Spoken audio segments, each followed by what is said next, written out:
ukazoba nk'igiti gitewe iruhande y'amazi kikama kiremvye. Harahiriwe umuntu yizigira Uhoraho, ivyizigiro vyiwe bikaba kumana.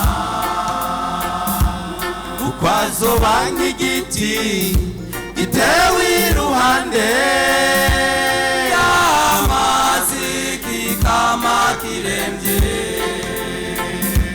Shamani toto nicumva izuba gishora imizi kikama kiremvye, nticiganyira mu gihe c'izuba.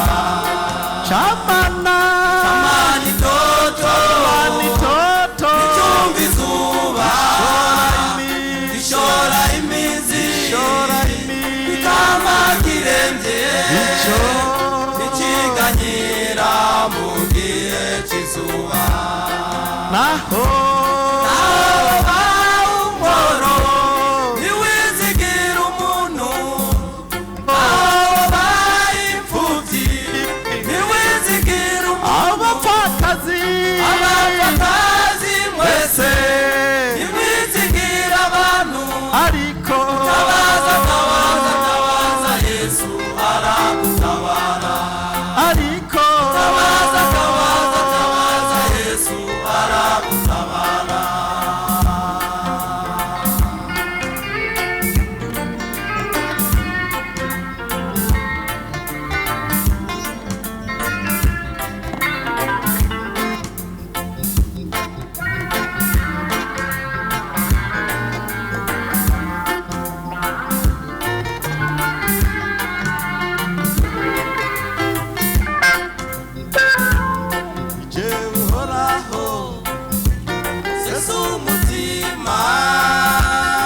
Agerageza umushaha wose kugira ngo ngerere umuntu wese ibikwiranye n'ingeso ziwe. Je Uhoraho sesa umutima, agerageza umushaha wose kugira ngo ngerere umuntu wese ibikwiranye n'ingeso ziwe.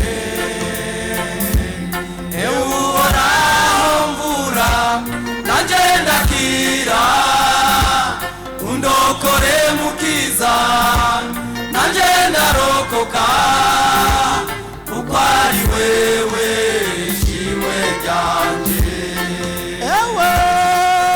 Uhoraho mvura nanje ndakira, undokore mukiza nanje ndarokoka, kuko ari wewe ishimwe ryanje. Naho umworo ntiwizigira umuntu, naho imfuvyi ntiwizigira umuntu, abapfakazi wese ntiwizigira abantu. Tabaza Yesu aragutabara. Ariko tabaza Yesu aragutabara.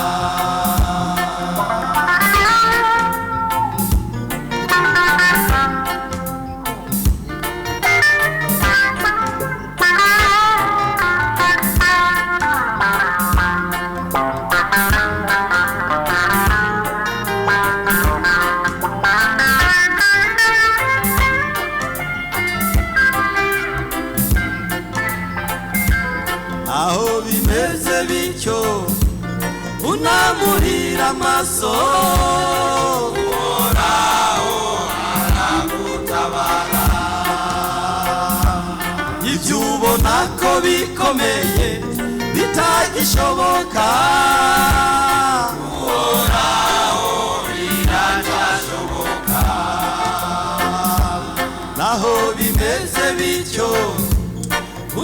unamurira amaso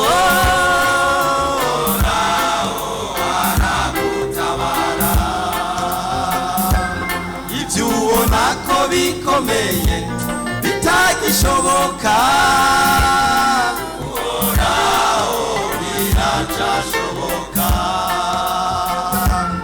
unamura amaso yawe ugutabarwa kwacu kuva kuhoraho yaremye ijuru n'ibirimo byose unamura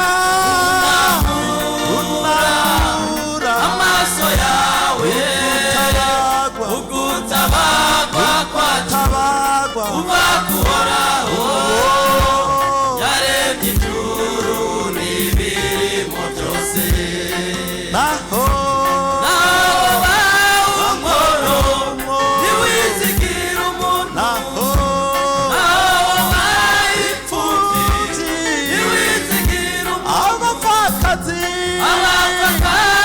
mwese ntiwizigira abantu ariko